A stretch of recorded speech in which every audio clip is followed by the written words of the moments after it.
Hi hello welcome back to my YouTube channel. ನಾನು ನಿಮ್ಮ ಪಲ್ಲವಿ ಪ್ರಕಾಶ್. ಎಲ್ಲರೂ ಹೇಗಿದ್ದೀರಾ, ಚೆನ್ನಾಗಿದ್ದೀರಾ ಅಂತ ಕೂಡ ನಾನು ಭಾವಿಸ್ತಾ ಇದ್ದೀನಿ. ಹಾಗೆ ಯಾರೆಲ್ಲ ಫಸ್ಟ್ ಟೈಮ್ ನನ್ನ ವೀಡಿಯೋಸ್ಗಳನ್ನ ನೋಡ್ತಾ ಇದ್ದೀರೋ ದಯವಿಟ್ಟು ನನ್ನ ಯೂಟ್ಯೂಬ್ ಚಾನಲ್ನ ಸಬ್ಸ್ಕ್ರೈಬ್ ಮಾಡ್ಕೊಳ್ಳಿ. ಹಾಗೆ ಪಕ್ಕದಲ್ಲಿರ್ತಕ್ಕಂಥ ಬೆಲ್ಲೈಕನ್ನ ಕ್ಲಿಕ್ ಮಾಡ್ಕೊಳ್ಳಿ. ಅದರಲ್ಲಿ ಆಲ್ ಅನ್ನೋ ಆಪ್ಷನ್ ಬರುತ್ತೆ, ಅದನ್ನು ಕ್ಲಿಕ್ ಮಾಡಿ. ನಾನು ಹಾಕುವಂಥ ಎಲ್ಲ ಪ್ರತಿಯೊಂದು ವೀಡಿಯೋ ನೋಟಿಫಿಕೇಷನ್ ಕೂಡ ನಿಮಗೆ ಮೊದಲೇ ಬಂದು ತಲುಪುತ್ತೆ. ಹಾಗಾಗಿ ಫಸ್ಟೇ ನನ್ನ ವೀಡಿಯೋಸ್ಗಳನ್ನ ನೀವು ಕೂಡ ನೋಡ್ಬೋದು. ಹಾಗೆ ಇವತ್ತಿನ ವ್ಲಾಗ್ ಏನಂತ ನಾನು ಈ ವಿಡಿಯೋದಲ್ಲಿ ತಿಳಿಸ್ಕೊಡ್ತಾ ಇದ್ದೀನಿ. ನಾನಿವತ್ತು ನನ್ನ ಫ್ಯಾಮಿಲಿ ಜೊತೆ ಹೊರಗಡೆ ಬಂದಿದ್ದೀನಿ, ಅಂದರೆ ಲಾಲ್ ಬಾಗಿಗೆ ಬಂದಿದ್ದೀನಿ. ಇಲ್ಲಿ ಫ್ಲವರ್ ಶೋ ನಡೀತಾ ಇದೆ. ಇದೇ ಜನವರಿ 26ನೇ ತಾರೀಕು ಗಣರಾಜ್ಯೋತ್ಸವ ಅಥವಾ ರಿಪಬ್ಲಿಕ್ ಡೇ ಇರೋದ್ರಿಂದ ಲಾಲ್ ಬಾಗಲ್ಲಿ ಈ ಒಂದು ಫ್ಲವರ್ ಶೋನ ನಡೆಸ್ತಾ ಇದ್ದಾರೆ. ಹಾಗಾಗಿ ನಾನು ನನ್ನ ಫ್ಯಾಮಿಲಿ ಜೊತೆ ಈ ಒಂದು ಫ್ಲವರ್ ಶೋ ನೋಡೋಣ ಅಂತೇಳಿ ಇವತ್ತು ಹೊರಗಡೆ ಬಂದಿದ್ದೀವಿ. ನೀವು ಯಾರಾದರೂ ಫ್ಲವರ್ ಶೋನ ನೋಡಬೇಕು ಅಂತ ಅಂದ್ಕೊಂಡಿದ್ರೆ ಬ್ಯಾಂಗ್ಳೂರಲ್ಲಿ 26ನೇ ತಾರೀಕು ಒಳಗಡೆ ಬಂದು ನೋಡಿ. ಏಕೆಂದರೆ ಆ ಡೇಟ್ ಇರೋದೇ ಆವತ್ತಿಗೆ, ಆಮೇಲೆ ಕ್ಲೋಸ್ ಆಗಿಬಿಡುತ್ತೆ.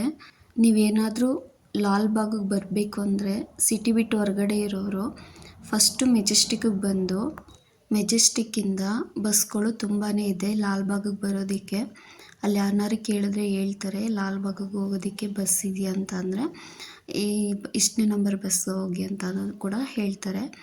ಸೊ ನೀವು ಆ ಬಸ್ಸನ್ನು ಹತ್ಕೊಂಡು ಲಾಲ್ ಬಾಗಿಗೆ ಬರ್ಬೋದು. ಈ ಎಂಟ್ರೆನ್ಸ್ ಫೀಸ್ ಬಂದು ಲಾಲ್ ಬಾಗಲ್ಲಿ ಅಡಲ್ಟ್ಗೆ 80 ರೂಪೀಸ್ ತೊಗೊತಾರೆ, ಹಾಗೆ ಚಿಲ್ಡ್ರನ್ಸ್ಗೆ 30 ರೂಪೀಸ್ ತೊಗೊತಾರೆ. ಲಾಲ್ ಬಾಗಲ್ಲಿ ಎಂಟ್ರೆನ್ಸ್ ಫೀಸ್ ಅಂತೂ ಕಡ್ಡಾಯವಾಗಿದ್ದೇ ಇರುತ್ತೆ. ಹಾಗೆ ವೀಕ್ ಡೇಸಲ್ಲಿ ಮಾತ್ರ ಇದು 80 ರೂಪೀಸ್ ಮತ್ತು 30 ರೂಪೀಸ್ ಇರೋದು. ವೀಕೆಂಡಲ್ಲಿ 100 ರೂಪೀಸ್ ಚಾರ್ಜ್ ಮಾಡ್ತಾರೆ. ಹಾಗೆ ಈ ಸಲ ಫ್ಲವರ್ ಶೋನಲ್ಲಿ ಕುವೆಂಪು ಅವ್ರ ಬಗ್ಗೆ ಸಂಪೂರ್ಣ ಒಂದು ವಿವರನ ಚೆನ್ನಾಗಿ ತಿಳಿಸ್ಕೊಟ್ಟಿದ್ದಾರೆ. ಈ ಒಂದು ಫ್ಲವರ್ ಶೋ ಅಲ್ಲಿ ಅವ್ರ ಫ್ಯಾಮಿಲಿ ಬಗ್ಗೆ, ಅವ್ರ ಸಾಧನೆಗಳ ಬಗ್ಗೆ, ಅವರ ಒಂದು ಚರಿತ್ರೆಯ ಬಗ್ಗೆ ತಿಳಿಸ್ಕೊಟ್ಟಿದ್ದಾರೆ ಅಂತಲೇ ಹೇಳ್ಬೋದು. ಈ ಮಕ್ಕಳನ್ನ ಕರ್ಕೊಂಡು ಬಂದರೆ ಅವ್ರಿಗಂತೂ ಒಳ್ಳೆಯ ಒಂದು ಇನ್ಫಾರ್ಮೇಷನ್ ಅಂತಲೂ ಕೂಡ ಹೇಳ್ಬೋದು. ಹಾಗೆ ಫ್ಲವರ್ಸ್ಗಳಂತೂ ತುಂಬಾ ಚೆನ್ನಾಗಿದೆ, ವೆರೈಟಿ ಫ್ಲವರ್ಸ್ಗಳಿದೆ. ನೋಡೋಕ್ಕೇ ಒಂದು ಚೆಂದ ಅಂತಲೇ ಹೇಳ್ಬೋದು. ಹಾಗೆ ಇಲ್ಲಿ ಹಣ್ಣು ತರಕಾರಿಗಳನ್ನು ಸಹ ಇಟ್ಟಿದ್ರು. ನಾವು ಕೆಲವೊಂದು ನಮ್ಮ ನೇಚರಿಗೆ ಇರ್ತಕ್ಕಂಥ ತರಕಾರಿ ಹಣ್ಣುಗಳನ್ನಷ್ಟೇ ನೋಡಿರ್ತೀವಿ. ಆದರೆ ಇಲ್ಲಿ ವೆರೈಟಿ ಹಣ್ಣುಗಳು ಮತ್ತು ತರಕಾರಿಗಳು, ಕೆಲವೊಂದು ತರಕಾರಿಗಳ ಹೆಸರೇ ಗೊತ್ತಿರೋದಿಲ್ಲ ನಮಗೂ. ಹಾಗೆ ಹಣ್ಣುಗಳ ಹೆಸರು ಕೂಡ ಗೊತ್ತಿರೋದಿಲ್ಲ. ಆಗಿನ ಕಾಲದಲ್ಲಿ ಕಾಡಲ್ಲಿ ಸಿಗ್ತಕ್ಕಂಥ ಹಣ್ಣುಗಳು, ಅದನ್ನು ಕೂಡ ಇಲ್ಲಿ ತುಂಬಾ ಚೆನ್ನಾಗಿ ಪ್ರದರ್ಶನನ ಕೊಟ್ಟಿದ್ದರು. ಮಕ್ಳಿಗೂ ಒಂದು ತಿಳುವಳಿಕೆ ಕೊಟ್ಟಂಗೆ ಆಗುತ್ತೆ ನಾವು ಕರ್ಕೊಂಡೋಗಿ ತೋರಿಸೋದ್ರಿಂದ ಹಣ್ಣುಗಳ ಬಗ್ಗೆ, ತರಕಾರಿಗಳ ಬಗ್ಗೆ. ಹಾಗೆ ಕುವೆಂಪು ಅವರ ಒಂದು ಚರಿತ್ರೆ ಹೇಗಿತ್ತು, ಅವರ ಒಂದು ಲೈಫ್ ಸ್ಟೈಲ್ ಹೇಗಿತ್ತು ಅಂತಲೂ ಕೂಡ ತುಂಬ ಚೆನ್ನಾಗಿ ಪ್ರದರ್ಶನನ ಮಾಡಿದರು. ಹೂಗಳಲ್ಲಂತೂ ವೆರೈಟಿ ಹೂಗಳಿದ್ವು. ಆ ಹೂಗಳನ್ನ ನೋಡೇ ಇರಲಿಲ್ಲ. ಈ ಸಲ ಅಂತೂ ನನಗೆ ಒಂದು ಫ್ಲವರ್ ತುಂಬಾ ಇಷ್ಟ ಆಯಿತು. ನಾನು ಆ ಫ್ಲವರ್ ನೋಡೇ ಇರಲಿಲ್ಲ. ಒಂಥರ ಬ್ರೋಕ್ಲಿ ಥರನೇ ಇತ್ತು, ಸೇವಂತಿಗೆ ತುಂಬಾ ಚೆನ್ನಾಗಿತ್ತು. ಬ್ರೋಕ್ಲಿ ಟೈಪಲ್ಲಿ ಆ ಒಂದು ಸೇವಂತಿಗೆ ಹೂವು ಇದ್ದಿದ್ದು ನೋಡಿ ನಂಗೆ ತುಂಬಾ ಖುಷಿ ಆಯಿತು. ಆದರೆ ಹೂಗಳಲ್ಲಿ ಇಷ್ಟೊಂದು ವೆರೈಟಿ ಇದೆ ಅಂತ ನನಗೆ ಗೊತ್ತಿರಲಿಲ್ಲ. ನಾನು ಕೆಲವೊಂದು ಕಡೆ ಎಲ್ಲ ಫ್ಲವರ್ ಶೋ ನೋಡಿದ್ದೀನಿ, ಆದರೆ ಈ ಥರ ಹೂ ನಾನು ನೋಡಿರಲಿಲ್ಲ. ತುಂಬಾ ಚೆನ್ನಾಗಿತ್ತು. ಹಾಗೆ ಈ ಒಂದು ಲಾಲ್ ಬಾಗಲ್ಲಿ ಒಳ್ಳೆಯ ಒಂದು ಫೋಟೋಶೂಟನ್ನು ಕೂಡ ಚೆನ್ನಾಗಿ ಮಾಡಿಸ್ಕೋಬೋದು. ತುಂಬ ಚೆನ್ನಾಗಿದೆ ಒಂದು ನೇಚರು.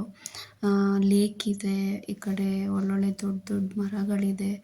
ಒಂಥರ ನೋಡೋಕ್ಕೇ ಒಂಥರ ಚೆನ್ನಾಗಿದೆ. ಎಷ್ಟೋ ಹಳೆಯ ವರ್ಷದ ಮರಗಳು ಕೂಡ ಇದೆ. ಆ ಮರಗಳಿಗೊಂದು ಇತಿಹಾಸನೂ ಇದೆ ಅಂತಲೂ ಕೂಡ ಹೇಳ್ಬೋದು. ಅಷ್ಟು ಚೆನ್ನಾಗಿದೆ. ಒಂದೊಂದು ಮರಗಳ ಬಗ್ಗೆನೂ ಕೂಡ ಒಂದೊಂದು ವಿವರಣೆನೂ ಕೂಡ ಕೊಟ್ಟಿದ್ದಾರೆ ಅಲ್ಲಿ. ತುಂಬ ಚೆನ್ನಾಗಿದೆ ಒಂದು ಪ್ಲೇಸು. ಸೊ ನೀವೇನಾದ್ರು ಫ್ಯಾಮಿಲಿ ಜೊತೆ ಹೋಗಬೇಕು ಅಂದ್ಕೊಂಡ್ರೆ ಖಂಡಿತ ಹೋಗಿ.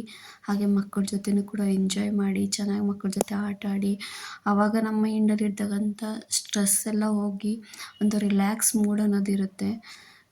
ಅದರಲ್ಲೂ ಈ ಥರ ನಾವು ಫ್ಯಾಮಿಲಿ ಜೊತೆ ಹೊರಗೆ ಬಂದು ಈ ಥರ ಒಂದು ಖುಷಿನ ಅನುಭವಿಸೋದಿದೆಯಲ್ಲ ಅದಂತೂ ತುಂಬಾ ಚೆನ್ನಾಗಿರುತ್ತೆ. ಯಾವಾಗಲೂ ಕೆಲಸ, ಪ್ರೆಝರು, ಟೆನ್ಷನು ಇದರಲ್ಲೇ ಇರ್ತೀರ ಯಾವಾಗ್ಲೂ ಕೂಡ. ಈ ಥರ ಯಾವಾಗಲಾದ್ರೂ ಕೂಡ ಒಂದು ಸಲ ನೀವು ಹೊರಗಡೆ ಬರ್ತಾಯಿರಿ. ಆವಾಗ ಮನಸ್ಸಿಗೂ ಕೂಡ ನೆಮ್ಮದಿ ಅನ್ನೋದು ಇರುತ್ತೆ. ಸ್ಟ್ರೆಸ್ಸು ಕೂಡ ಆಗೋದಿಲ್ಲ. ಹಾಗೆ ಫ್ಯಾಮಿಲಿಗೂ ಕೂಡ ಒಂದು ಒಳ್ಳೆ ಟೈಮ್ ಕೊಟ್ಟಂಗಾಗುತ್ತೆ.